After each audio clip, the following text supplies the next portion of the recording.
Good afternoon, everybody. My name is Howard Friedman. I'm an event director here at UBM Cannon. We're very pleased that you're here for this session. This is something that's very near and dear to the hearts of people here in California, and that's strategies for expanding California's exports. It's a really important topic, and it's something that we're very excited about presenting to you. In terms of a few housekeeping things, if you have cell phones and if you wouldn't mind silencing them, that would be terrific. There will be questions and answers at the end, so if you could hold them, there'll be a person bringing you around a microphone who can make you audible. So, without further ado, I'd like to introduce our speakers today. The person who will be leading us off is Kevin Clouden, who's the managing economist for the Milken Institute, which is a Santa Monica-based organization that does wonderful, wonderful research and lots of other great things. He's also the director for their California Center. Kevin specializes in demographics, distribution of resources, business locations, and movement of labor. He's an economist by background. He's written many, many articles, including one that really caught my attention about helping to build California exports. He coordinates the Milken Institute's Los Angeles Economy Project and has served on many advisory boards for the city of Los Angeles. Joining Kevin today are two panelists that will be having some remarks on their own and will also be involved in a panel discussion. The first one is Gunjan Bagala. He is the founder of Amrit. It's a global innovation consultancy. He comes from a manufacturing background, so manufacturing is very near and dear to his heart. He consults to many medical device and related companies and specializes in helping clients grapple with economies of India and China. He's an expert on India, China, and consults regularly to the Financial Times and the New York Times. He's spoken on the BBC, and so he's very, very well and widely known. His articles have also been featured in the Harvard Business Review, so we bring some great expertise here. Joining Kevin and Gunjan is Jack Stewart, and we're very pleased to have Jack. He's come all the way from Sacramento. He is the president of the California Manufacturers and Technology Association. The CMTA is an 85-year-old organization that's statewide. It's a nonprofit, and it's dedicated to help stimulate California's manufacturing growth and job creation. And that's so important to the economy here in California. He's been with the association for 20 years and has served as president since 1998. Is it 20 years? I've been with the association 20 years. 20, okay. 28, and he's been with the, since 98 he's been the president. He's very involved in legislation, has been doing it for a long time in Washington and Sacramento and perhaps a few other places as well. He's a native of Pennsylvania and now lives with his family in Sacramento. Thank you all very much, and before I start I want to introduce the leader of Team California, who is in the audience with us today, Mary Ingersoll. Welcome. Waving to me, and all of a sudden, she does the hard job of going out and trying to recruit companies to California, and it's a challenging job, but nobody does it better than Mary Ingersoll. I want to talk today a little bit about the challenges of doing manufacturing in California and the importance of manufacturing.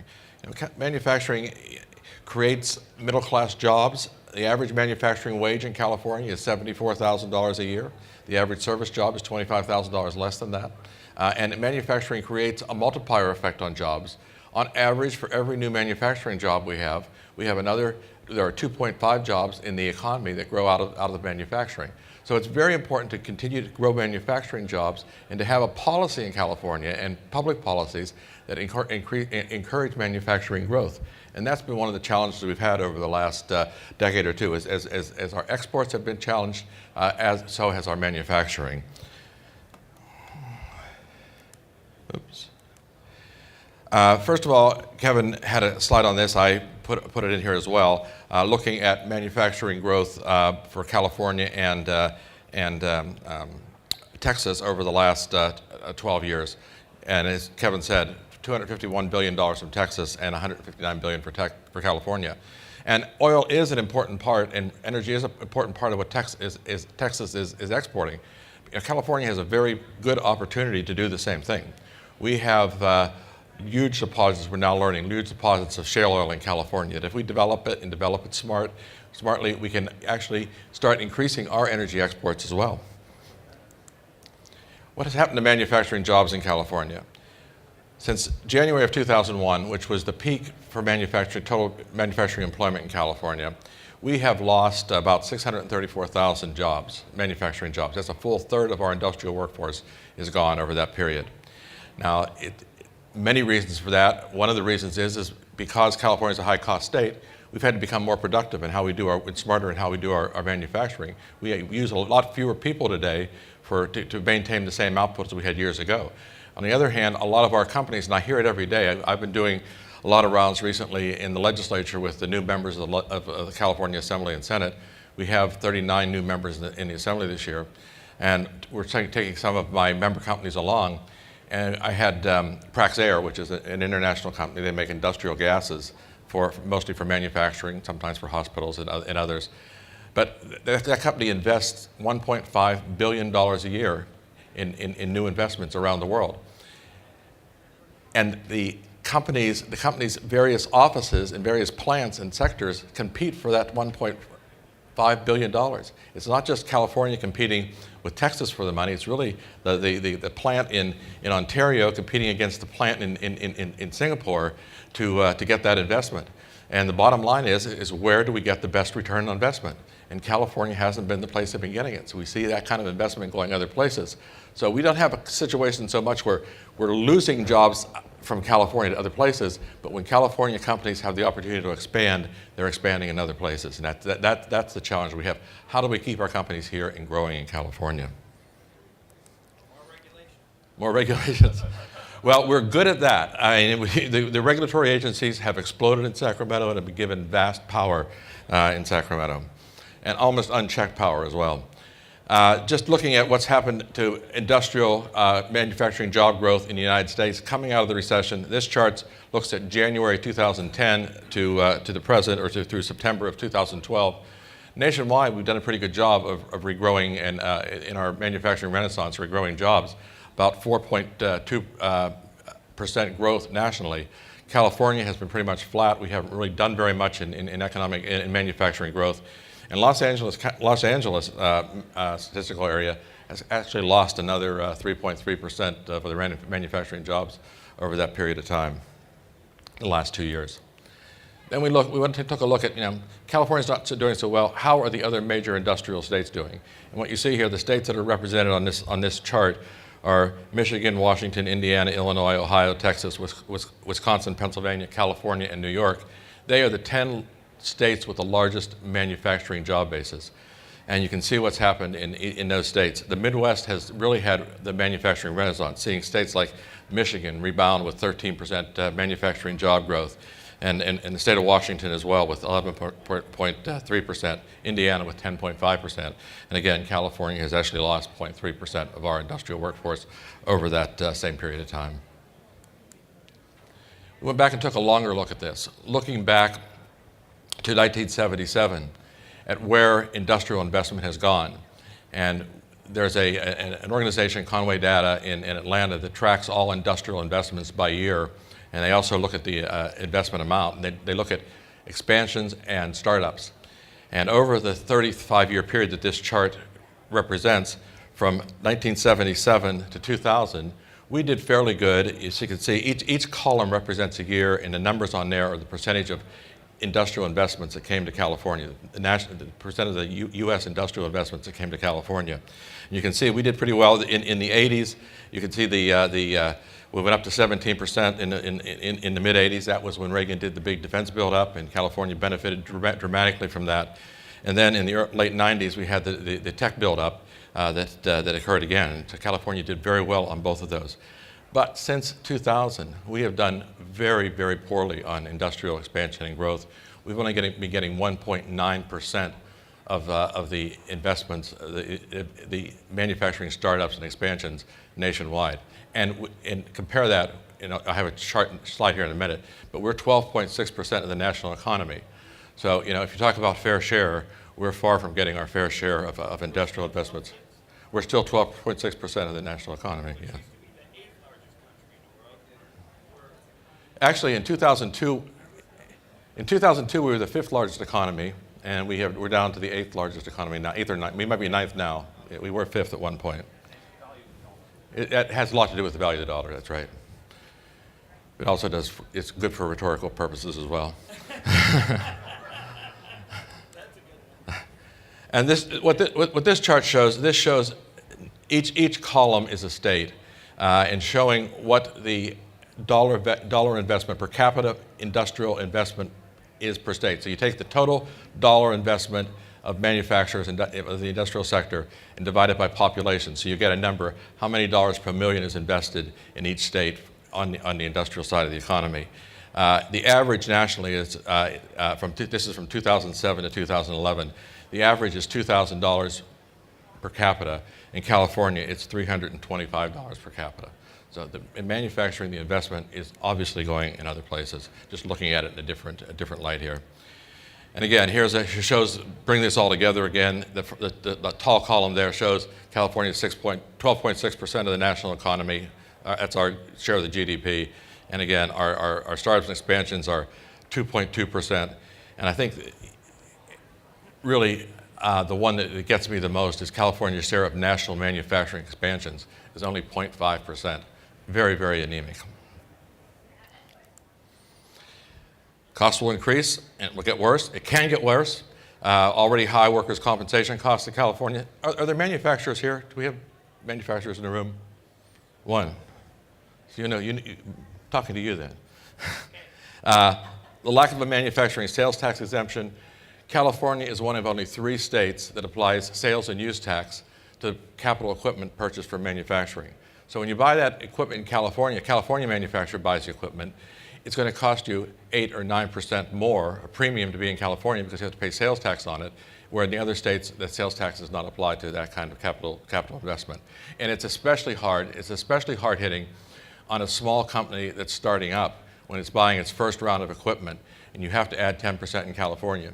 And that's borne out by another fact. I don't have the slide in here today, but we look at venture capital investment versus actual startups and expansions, these numbers I'm talking about.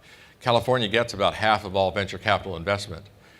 We create great innovations, great new products, but what happens is we do the innovation here, which is wonderful. I'm not negative on that at all, because it's good to keep that here and keep those innovation centers moving.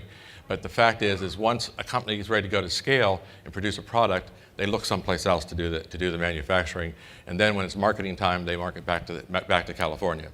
So we get a few jobs, a few high-end jobs in the R&D side, but what we miss is the broad number of manufacturing middle-class jobs when in production. We have electricity rates are very high right now. Our industrial electric rates are 50% higher than the average of the rest of the nation. And with Prop 32, the cap and trade, and the renewable portfolio standard that California has, the utilities are projecting that our energy cost, electricity costs will double in the next 10 years. That's what we have to look forward to. And then overall, we are a higher tax burden in California than other states. Coming increases is some of the climate policies. As I said, RPS, Renewable Portfolio Standard, and cap and trade are going to have a direct impact on the cost of both transportation fuels, electricity, and natural gas. The cap and trade auction stands to put a lot of new costs on manufacturers. When manufacturers now have to go out and buy credits to emit carbon, that becomes a cost of doing business, a cost that California has and nobody else has. I don't know if any of you are aware that California now has a green chemistry law where companies will have to justify the chemicals that go into their products, do an analysis, prove that they're safe, and then if they're not safe, they have to do an alternatives analysis. If they can't find an alternative, they may be banned from manufacturing that product or even selling that product into California. Those regulations are not implemented yet. They're in there right now. I think it's the 9th round of proposed regulations that have been released, but it's going to be a huge challenge for California manufacturers. Unemployment insurance taxes are sure to go up. Through the recession, California borrowed $10.3 billion from the federal government to pay unemployment insurance, and that all has to be paid back with interest. So the only way to get that is out of the employers who pay the unemployment insurance tax. The healthcare mandate, we're still trying to weed out what this is actually going to mean for California as opposed to the other states, but we know our healthcare costs have been going up and will continue to go up. And then last year we had the mandatory single sales factor versus single sales factor. I won't really get into describing that, but it is a challenge for companies from out of state to do business in California. It taxes them at a higher rate. Prepare like other states. As Kevin said, California has lacked a comprehensive export strategy. We've lacked a comprehensive economic development strategy. I feel strongly that the governor's office and the new GoBiz office under the leadership of Mike Rossi and Kish Rojan, they are working on this, and I think and I believe they are going to do a good job in reposition California, both for exports and for economic development. I don't know if you've seen it, Kevin, but the governor's going to lead a trade mission to China in April, so that's very positive on that part. But California, we are constantly on the defensive from other states. I think the trip from, if you've all paid attention to the news this week, Governor Perry was in California this week, and he's put a bright yellow line in the sign, challenging California. As I look at it, it's really a challenge. And I do think that there's been a lot of conversation developed out of that, and I think the conversation has been positive. It's put light on our economic climate here. I think the legislature and the governor are willing now to start looking at some of those issues and start working on them. I'll get to those later, but there are a lot of issues, a lot of things we can change that would make the climate better in California. And if there are manufacturers, I'd love to talk to you, get your card, so you can put you at least in our mailing system, so you can alert you to the challenges and some of the legislation, so you can weigh in on it from time to time with your legislators. One of the things that we need to do is we need to talk to those legislators. They get tired of hearing from me and my lobbyists in Sacramento. What they want to do is hear from you, and it makes a whole lot of difference when you walk into their district office and talk to them versus me going into their offices in Sacramento. Our issues this year, enterprise zones. Enterprise zones are zones in the state that the governor and the legislature would like to eliminate. They give tax advantages for hiring credits and investment credits. The cap and trade auction puts, as I said, enormous new costs. It will be up to $10 to $17 billion in new costs per year by 2020 on manufacturers for buying credits for carbon. CEQA reform, that's our environmental law. That's also under discussion right now. The sales tax exemption, as I mentioned earlier, green chemistry, and finally career and technical education, something that we need to reinvigorate in California. So we're preparing a pipeline of new workers, and not, the factory floor, it's not the factory floor that my generation saw, the baby boomers. It's a whole new factory floor. It's a whole new level of skills that California workers need to learn. And we need to pay attention to that and put those people into the kind of courses and kind of training programs that are really going to provide the kind of workforce we need in California for 21st century manufacturing. And finally, if you're interested in some of these issues, we'd love to talk to you about it, and we'd love to make you part of our coalition and working with the governor and the legislature. Thank you very much. And now.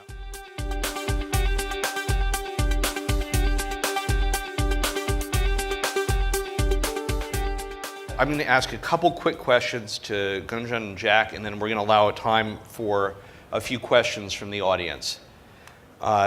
First, I think,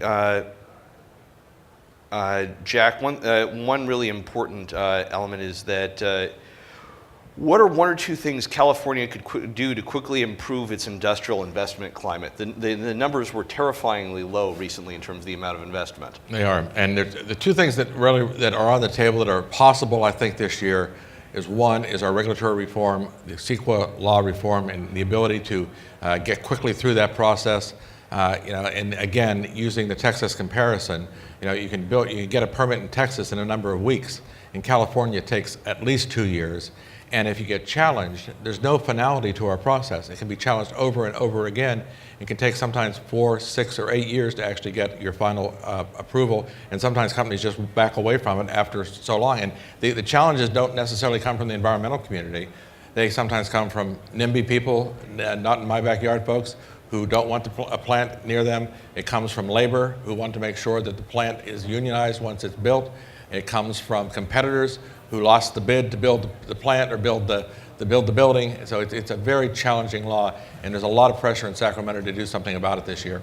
And the other thing is what, I'll call it simply the factory tax, the sales tax exemption on manufacturing equipment that adds so much to the cost of investment in California. So I think reform our environmental regulation, our big one, CEQA, and also do the factory tax. Got it. And which, given the fact that we want to sell manufactured goods overseas, one question I've got actually direct to both of you is that if California established a trade mission in India, would it provide a real opportunity for selling and promoting manufactured goods there? Yes, absolutely. I think so. I talked to you about our pistachio client, Paramount Farms, and when we took them to India, we did the bulk of the work to make it happen. But the U.S. Department of Agriculture has an active team there, okay, and they really knew what they were doing. I was a little, hesitant to use their help at first because I wasn't sure what value they would provide, but they were extremely forthcoming. They were very complimentary to the work that we did, so we didn't have to duplicate much of their effort. And I think if California were to establish an office, in India, I think it would be a dramatic advantage to local companies. We have tremendous medical device companies both in the Bay Area and here in Southern California, and I think they need that push to be able to have that visibility. Jack? Yeah. I completely agree. We need to have the visibility. We need to have a strategy to go about that. I mean, companies do their own marketing, but the state can help an awful lot with a trade office and with a targeted sales, a trade mission to India. Now, we mentioned medical devices. That brings up what kind of manufactured goods does California retain a competitive advantage in terms of exports? What are the things that we make still here that are in demand in some place like India or in China or elsewhere? So I think products that have a high value add, high ticket price typically, and products that can readily be shipped by air, I think are very, it makes perfect sense to manufacture them in California and ship them worldwide. India is about as far as you can go before you start coming closer, right? Yeah. It's 12 and a half hours away. So transportation costs can be an issue, just getting goods in and out can be an issue. But if you have, many medical devices are very high value. You can get a lot into a small box. And so those types of products, I think it makes tremendous sense. The other area where I think it makes sense is where there is a high degree of intellectual property. Because those are the areas where we find in many cases our clients are quite reluctant to put any manufacturing at all in China. Mm-hmm. Okay? However, India doesn't have some of those same issues. So often you can do a combination where much of the manufacturing is happening in California and some final value add is happening in India, and then you use that as a base to sell to the entire region, not just to India's small market. I would just add to that, California has a huge opportunity to develop energy as an export, and I think that's something that we ought to be focusing on as well. Yeah. And there is a lot of discussion in Sacramento right now about how we're going to develop energy in our natural resources in the very near future, with fracking going on in Pennsylvania and Texas and North Dakota. California has the reserves. It can be done safely. We just have to get over this hump and get the regulations written and get permission to do that. And I think we can see, we could really see a huge energy boom in California if we develop what we have here. Yeah, and it's worth noting that it doesn't even have to be the raw products. It's really the refined products that are the big deal. And the fact is that the capacity for refined energy products is severely short of the demand in places such as China and India. And we have a real opportunity to export into those markets, especially as their middle class grows. Now, one last question that I want to just throw out before we open it up is, The if somebody is going to take is already involved in exports, could they take what they know from one country, such as China or Latin America, and apply it to another country like South Korea or India? Is it how much can you have a similar strategy, and how much do you need to be able to localize it in terms of what the demand is? I really don't know the answer to that, Yeah, but I would guess there is a difference, and you have to learn the trade laws, the regulations that the various companies have. Countries have. I would just think that there is but there are companies that do very well in exports. I mean, I have a small manufacturer who manufactures plastic products for kinds of plastic products used in medical to guard the surgeon from splatters from the patient, the kind of plastic you use in masks for the military. He's out in Temecula, he has developed a worldwide market for his products. It's a kind of a low-tech product, but he's figured out how you do exports and what has to be done and how you have to do it and how you have to individualize it by country. And he does a very good job. Yeah. So in all the consulting that we do in helping people become successful in India, the one consistent message over the last 5 to 7 years that we have seen is that the biggest mistake that American companies make is that they think India is China 2.0. Right? I've figured out how to sell into Shanghai and Beijing, and let me apply what I learned there in India. It just doesn't work. It's good if your competitors are doing that, but it's not good for you to do that. For example, I mentioned earlier, the respect for intellectual property is very different between the two countries, right? But let me give you something else. Both the US and India are free market democracies, right? China is not, okay? This is both good and bad, right? So if your product has a problem in India, it'll be on the front pages of the newspapers, it'll be on Twitter, it'll be all over the place in no time at all. Just last week I read McDonald's had to pay 15,000 rupees because somebody got a meat burger instead of a veggie burger. Now 15,000 rupees is not a lot of money, but the story was carried on the front pages of the newspapers, right? And that can be an embarrassment. Generally that way, if you keep the Chinese government happy, it's not going to happen in China, right? So it's a different environment, different market that you have to be aware of.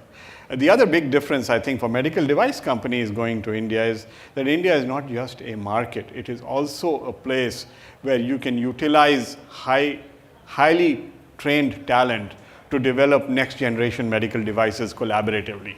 Okay. Generally speaking, we find that med device companies are much more eager to want to do that in India than any other country. GE has 5,000 people in India, Siemens, Philips, our own client, Covidian, has set up an R&D center in Hyderabad. And those opportunities, I think, are much more compelling to do this in India for a global market. Okay. Now, we have time for a couple questions from the audience. Does anybody have one? Yeah. Yep. Oh, okay. Hi, I'm Sean Boyke, by the way. Yep. American Industrial. And Mike is coming. Oh, there's a mic. Hi. Okay. Well, good afternoon. My name is Sean Boyke from American Industrial, also Solution Vehicles. I originally come from Boeing, okay, as a manager there, and also with Northrop, and also with Honeywell, and PPG. So, anyway, I've managed all those companies that are leaving here, except for Honeywell and Northrop. But anyway, my one concern was, are you guys doing the free trades? Because I know we were doing an American free trade with South Korea, and I was pushing that. Do we have something in South Korea with California? Nothing that I know Yeah. of. Nothing. Okay, that I know of. that's a huge market. Now on your concern with it, because I'm used to seeing things with India, I actually took a director position with HCL, which is a $5 billion India company, but I was doing the aerospace side for America, for ITAR, because that's what I do, right? But being from Honeywell, and also what I've noticed about India, the only caveat I'd have with that is some of their materials, they do sneak in some very degraded, bad materials. We've had some bearings that failed because they had substandard material sciences to them. Also, when it comes to trade with India, at least in aerospace, you have to do sharing with them, okay, which means you have to do offloading to them. Okay, that's just a standard. So they want to take over all the stuff that's really high tech, right? But we don't give it to them. We give them the simple structure stuff. So that's the concern with India. I've seen even worse with China, because they're like family members that build everything over there, okay? Then the other thing was, sorry, I'm going to ask three questions. This one is, now if we did become energy, would we have to increase our refinement capability, and would we have to make them to the new regulations, or would we build them to the old grandfather clause sites? Now, with our regulations in California, we kill ourselves. I mean, You're right. The last new refinery that was built in California was in 1960. It's the Benicia, originally the Exxon refinery. That's now, I believe, it's Valero now. But right, that's huge. I've it's huge. flown It's over huge, it. Yeah, yes. it's huge. And that's what the refineries have done. They've expanded their output, but they have not been able to build a new. Are they maxed at their volume, or would we have to build more? Well, to I mean, it would certainly be beneficial if we started producing petroleum in this state, crude. I would believe that we'd want to increase our. We'd increase our refining. capacity. That would be the best of both So worlds. we're running at like 70% volume to capacity right now? I don't know what the number. Well, there is a disruption also, the fact that you've got the problems that with the Chevron Richmond plant, and that's certainly hit capacity. Obviously, our gas prices are affected. But the fact is that one of the issues there is that they needed to get local approval for upgrades they wanted to do, which would have increased their ability not only for local sales, but also for exports. And that when redoing facilities, even if you can get through the permits, you still have to get through the local resistance, which can often be significant. And that's what's stopping in addition to the fire at Richmond, Chevron Richmond, they've also been trying to do an expansion there and an upgrade, and they've been stymied by the local community. Okay, thank you. Okay. So let me just address the India portion of your question. So Sorry. I see you're from Long Beach, and the Boeing Long Beach facility that manufactures the C-17 would have been shut down today if it were not for a $4 billion order from the Indian Air Force. At the end of that order, at the end of that shipment, India is going to be the largest operator of C-17s outside of the U.S. Air Force. Yep. Okay. So good California jobs right here being funded by the Indian taxpayer. In the medical device business, there are no limitations for 100% foreign equity. You don't have to share your IP. You can manufacture the product anywhere in the world and bring it into India. So it's wide open for the people in this audience. Thank you. My name is Joshua Wong. I spend half of my time in California and the other half of my time in Hong Kong. And I just saw that the governor is going to take a delegate to China. I'd like to know from the panel, as far as you know, what would he be trying to do? And from your point of view, what do you think he should be trying to do? Thank you. The normal procedure is that it's supposed to be two things. It's supposed to be promotional and it's supposed to be fact-finding. That meeting with local partners, meeting with people who might be local distributors. A lot of it is really just to promote. What it does is it gives an opportunity to promote the state as a trade partner, as a specific location for things, and also ideally to promote California goods in particular. If he was really, my argument is that if he's going to really be making a difference, is that he should be be getting an understanding from the meetings of what it actually takes for California to have better penetration of the Chinese market and to be able to sell goods better in China, and what steps need to be taken by California to be more competitive. That's the biggest thing he needs to be able to do. The promotion is great, but the promotion needs to continue once he's gone. Yes, and that's the value of having the offices in China as well. He goes over there and does the high-level visibility PR work, and then they go in and do the grunt work. Yes. Sir. What? That you'd have to talk to them on. Yeah, I'll send them a PDF that they'll have available on the website. I have some copies of mine if you like it. Yeah. I can give you- And you can also, if you can get our business card, Yeah. and you can ask me, and we can do it that as well. So just to add to that, my company is actually going to produce a white paper on the Indian medical device market in about a month. So if anybody wants, leave me your business card and we can get that to you. All right. If we don't have any other questions, just would like, we got one more? Yeah, okay.